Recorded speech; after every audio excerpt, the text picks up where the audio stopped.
You've been at UC for just over 3 years now. What attracted you to come to the University of Cincinnati?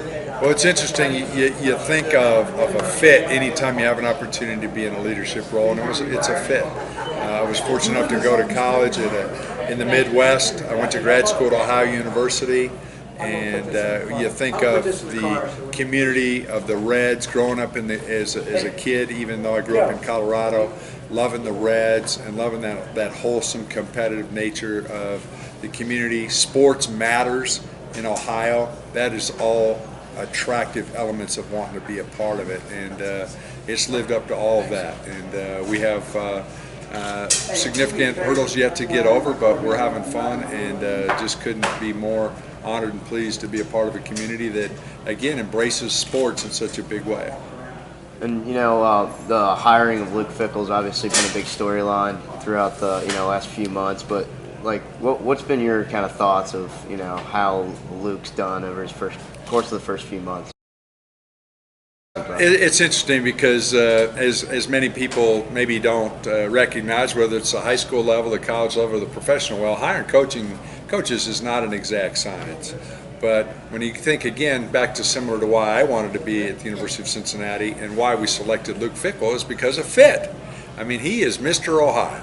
He represents all those key characteristics about being from Ohio: prideful, incredible high school sports experience, college sports experience, somebody that connects and understands people and relationships from high school coaches across the entire region.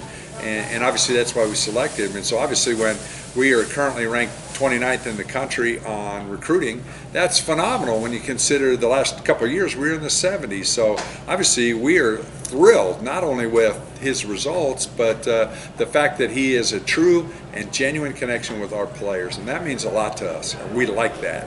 And he's doing the same thing with the community and every constituent group that he touches. And so that's critical for a coach and the hats that we ask him to wear. So we could not be more pleased and thrilled with Luke Fickell, his wife, his family, and all the staff that he's been able to accumulate, because they're impressive. And we're off to a great start.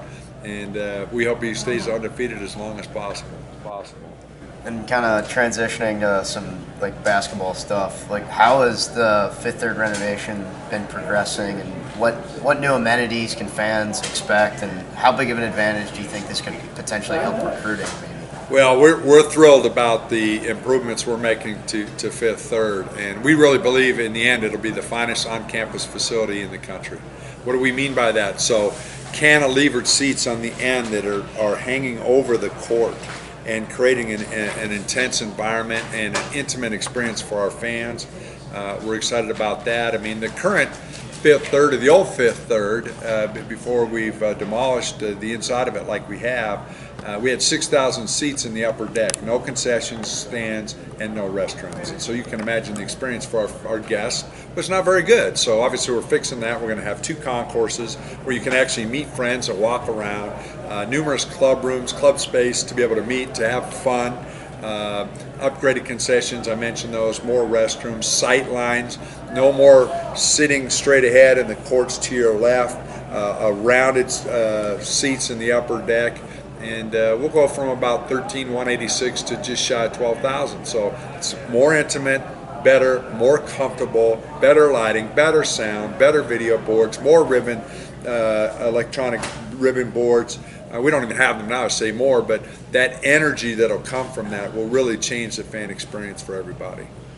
And and you're going to graduate from that building. So now tomorrow or this Saturday, graduation's on the field, but you're going to have your convocation. You won't, because we'll do it somewhere else, but you're going to graduate in that building. And sticking with basketball, how difficult is it to kind of schedule non-conference games, specifically getting good teams to play at UC? And do you think this renovation could potentially help with that scheduling? Well, no question it's going to help with scheduling, because people are going to want to come in and be a part of that. It's going to be user-friendly for television. But, the challenge associated with scheduling is no different probably than here at Elder High School. When you're playing in the pit and it's a ruckus environment, nobody wants to come in there because it's such a huge home court advantage. And currently Mick's winning streak, I believe, is second or third in the nation for longest. So who wants to come in and be a part of that? And I think it's extremely difficult. This is going to help us immensely. And the good news is we're close. We aren't announcing it, but we're close on a matchup on a home-and-home, hopefully, with UCLA. We're working on a home-and-home with other marquee opponents to be able to do that. So they want to come into a fine arena as well. So I believe it's going to help. It's going to help in recruiting. It's helped already. And kind of lastly, I just want to hit on what are the chances that Bearcat fans might be able to see, a Power 5 move in the near future? Obviously, that's what we're aspiring to do. What's the saying here at Elder? LTR. Right. So what is that? Strive for the higher things. Strive for the highest. So obviously, that's what we're trying to do. That's where we're trying to go as a university. That's where we're trying to go as an athletic program. So whether you're involved with our incredible business school, whether it's engineering, DAP, all of our marquee programs, nursing, medicine, research, all those things, we're striving for the highest, and we want to compete at the highest level, and so that's what we're going to continue to work on. Thank you. Thank you. Good questions, man. I was hoping to get some softballs out of you.